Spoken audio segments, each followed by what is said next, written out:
High above a glittering purple planet, the Galactic Council's emergency meeting chamber buzzed with worried voices. Counselor Ven, his blue scales reflecting the holographic displays around him, stood at the center platform. His 3 hearts beat rapidly as he delivered the news no one wanted to hear. 3 more worlds have gone silent this morning, he said, his translator converting his whistling language into standard galactic speech. The crystal plague continues to spread. The chamber, usually a model of order and dignity, erupted in fearful murmurs.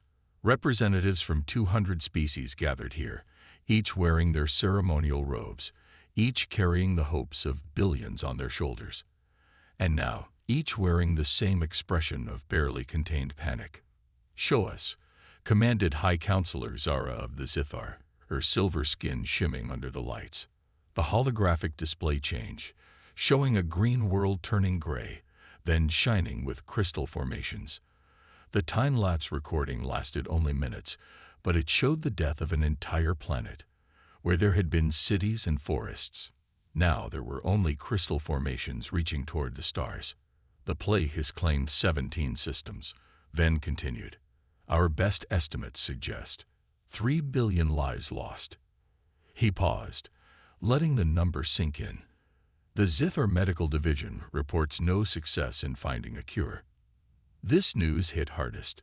The Zithar were the most advanced species in known space. Their bioengineering could rebuild broken bodies, cure any disease, even extend life itself. If they couldn't stop this plague, who could? In the back of the chamber, junior researcher Kira sat analyzing data streams. Her tentacles moved quickly over her screens, comparing readings from different worlds. Something caught her eye. An anomaly in the data. "Counselors," she called out, her voice small but clear. "I found something." The chamber fell silent. Kira's 4 hearts nearly stopped as every eye turned to her. "Speak, child," High Counselor Zara encouraged. Kira's tentacles shook as she projected her findings. "We've been monitoring a primitive world in the outer sectors. The inhabitants call it Earth. 3 months ago, a crystal seed landed there, but nothing happened."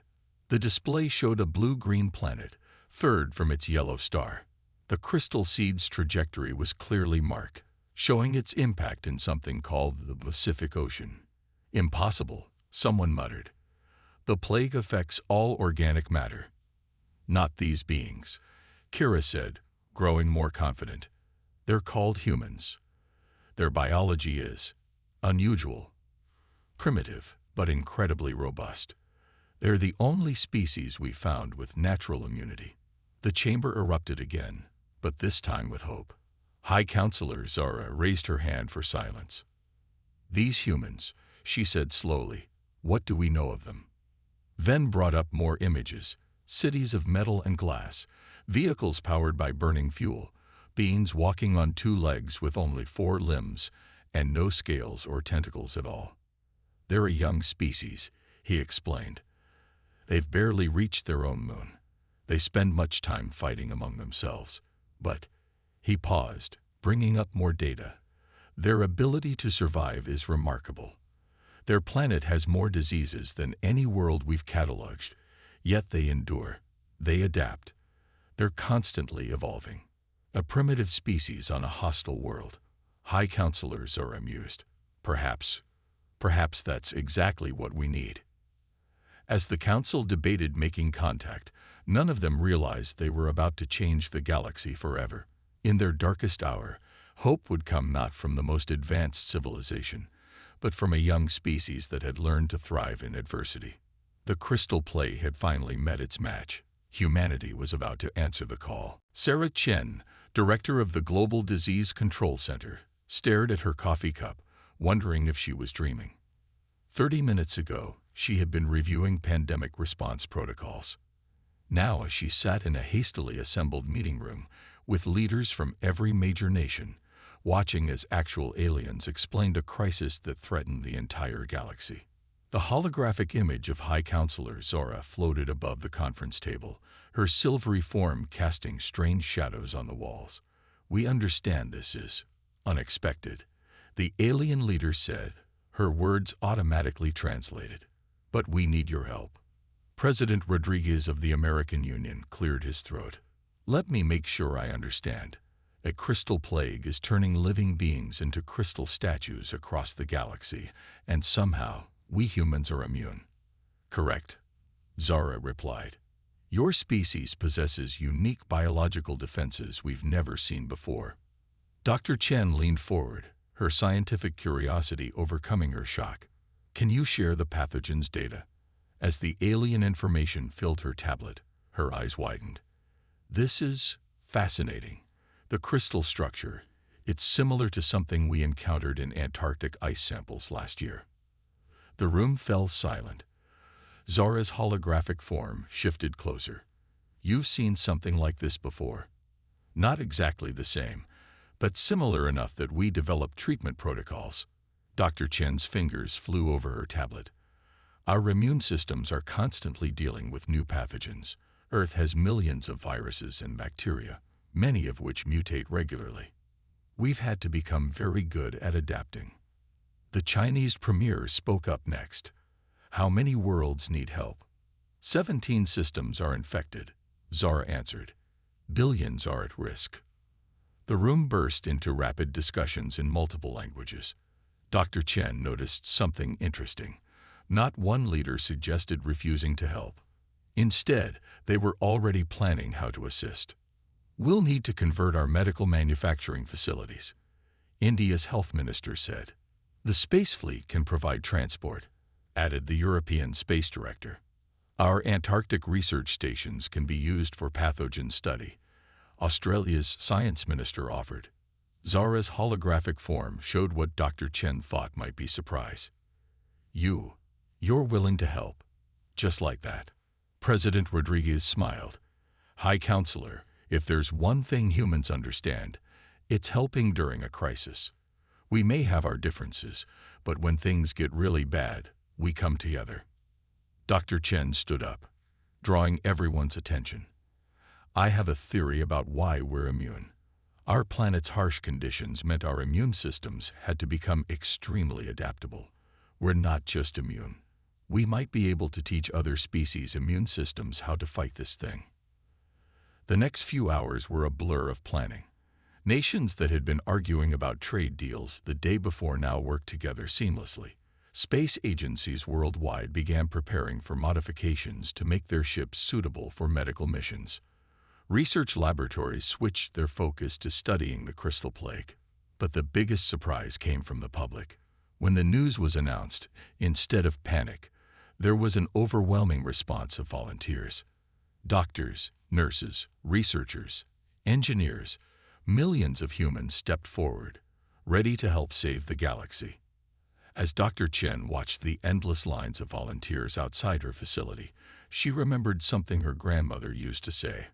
Sometimes the strongest people are not those who show strength in front of us, but those who win battles we know nothing about. Humanity had been winning the battle against diseases since the beginning of their existence. Now, finally, that struggle had a greater purpose.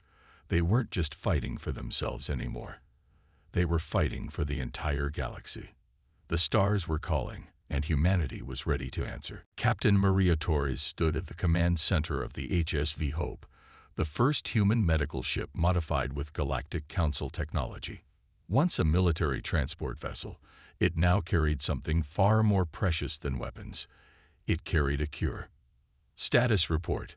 She called out to her crew, a mix of human medical staff and alien technical advisors. Dr. James Wong looked up from his microscope. The modified white blood cells are stable, Captain.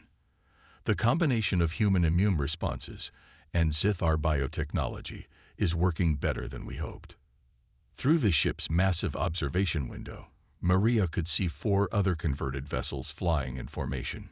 Each ship carried thousands of volunteers and enough medical supplies to treat an entire planet. They were heading to Proxima Vii, the most recently infected world.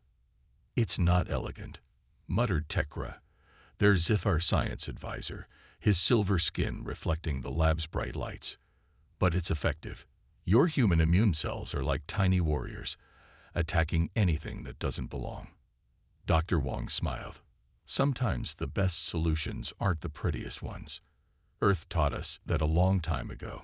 The ship's AI announced their approach to Proxima Vii. The crew rushed to their stations as the planet came into view. Crystal formations covered half the surface, spreading like frozen rivers across continents. Launch medical pods, Maria ordered. Priority to populated areas. Hundreds of pods descended through the atmosphere, each carrying treatment teams and equipment.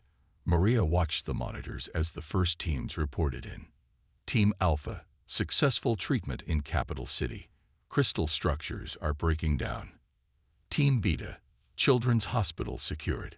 Patients responding to treatment. Team Gamma, agricultural zone recovering. Plant life showing signs of regeneration. The reports kept coming, each better than the last. The human immune cell treatment wasn't just stopping the plague, it was reversing it. Where there had been crystal statues, people began to emerge, confused but alive. Dr. Wong studied the incoming data. Captain, look at this. Our modified cells are adapting to work with each species' unique biology. They're learning, evolving in real time. Even Tekra seemed impressed. Impossible, yet it's happening. Your primitive immune systems are doing something our most advanced biotechnology couldn't achieve. Maria remembered her grandmother's small farm in Mexico, how every year new pests would threaten the crops, and how nature would always find a way to balance things. Maybe that's why we're succeeding, she said. We're not trying to control the solution. We're letting it adapt naturally. A message from Earth Command appeared on her screen.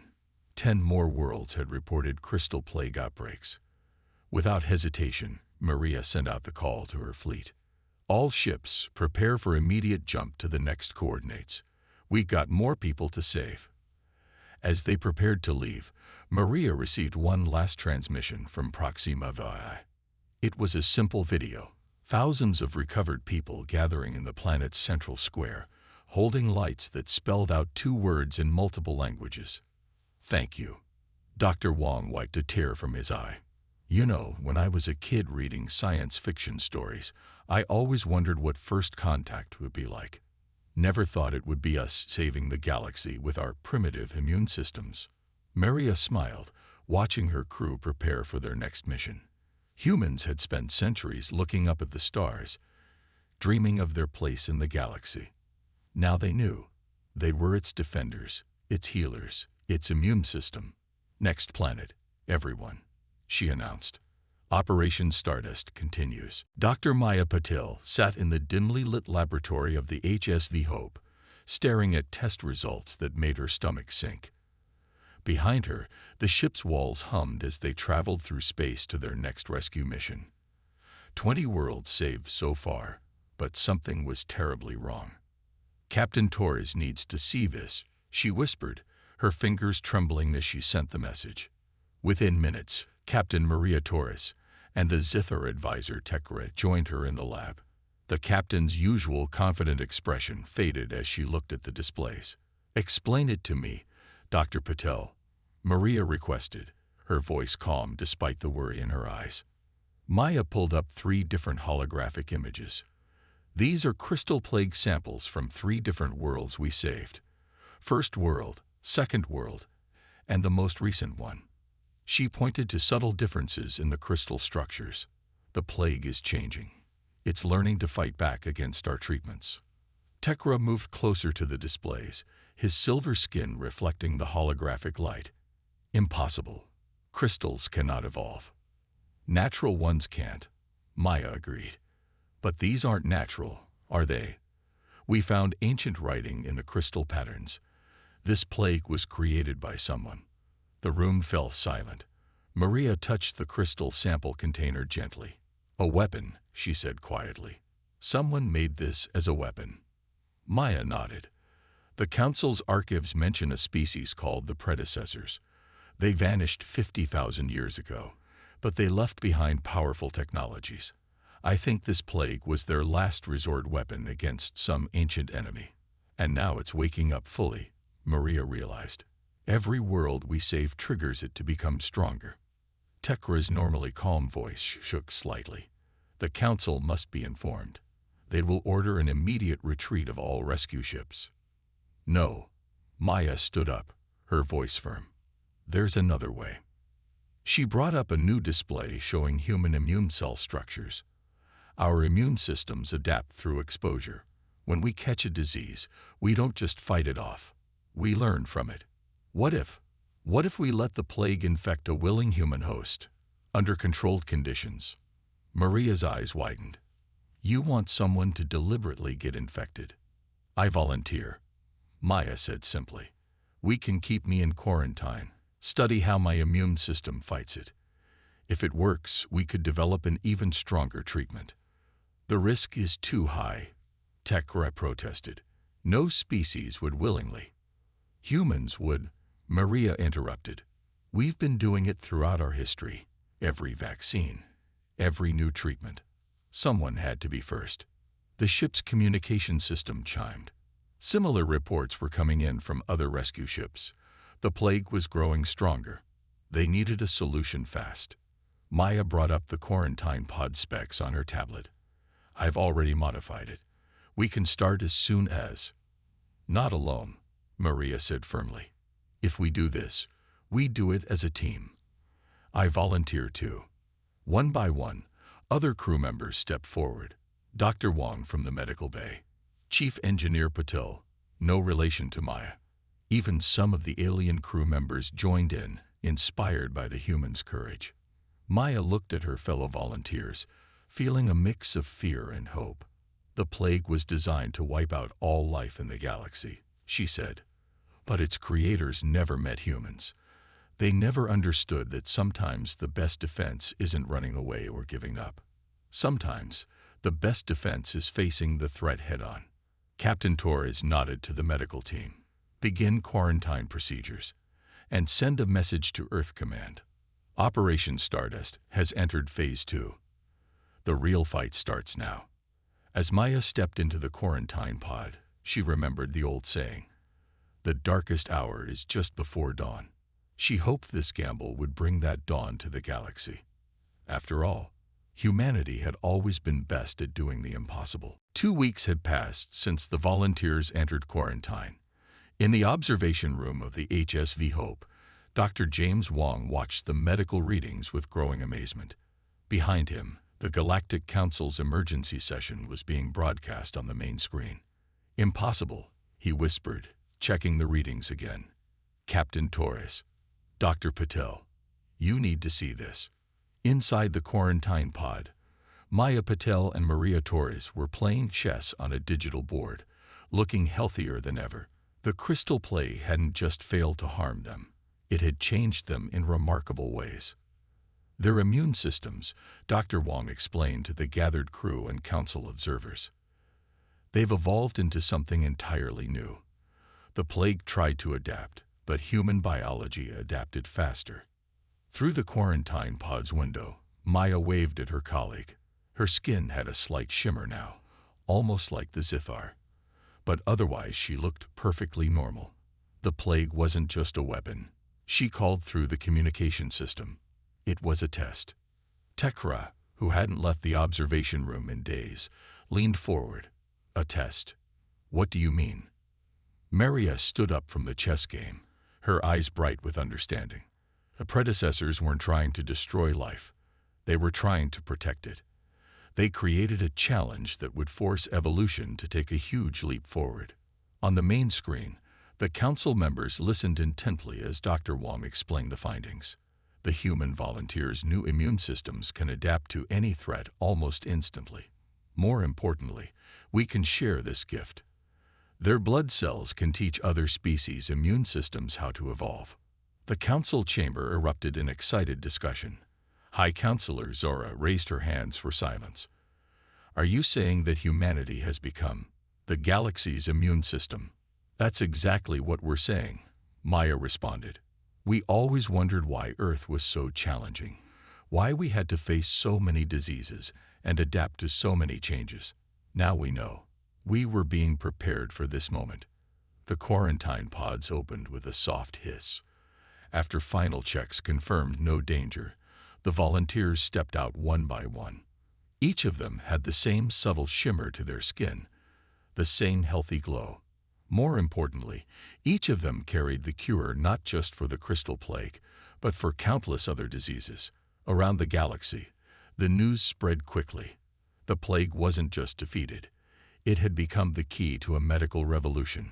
Species that had looked down on primitive humanity now sent representatives to Earth, hoping to learn from the planet's harsh but educational environment.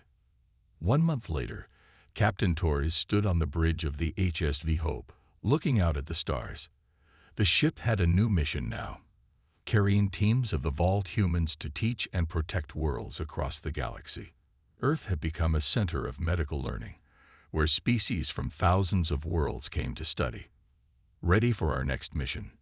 Maya asked, joining her on the bridge. Their skin shimmer reflected off each other in the starlight. Maria smiled. "You know what I find funny? Humans spent centuries looking up at the stars, thinking we were behind everyone else, thinking we needed to catch up. Turns out, our biggest weakness was actually our greatest strength." "Being human," Maya agreed. "With all our adaptability, our willingness to help others, our refusal to give up." The ship's engines hummed to life as they prepared to jump to their next destination. Humanity had answered the galaxy's call, and in doing so, had found their true purpose. They weren't just survivors anymore. They were protectors, teachers, healers.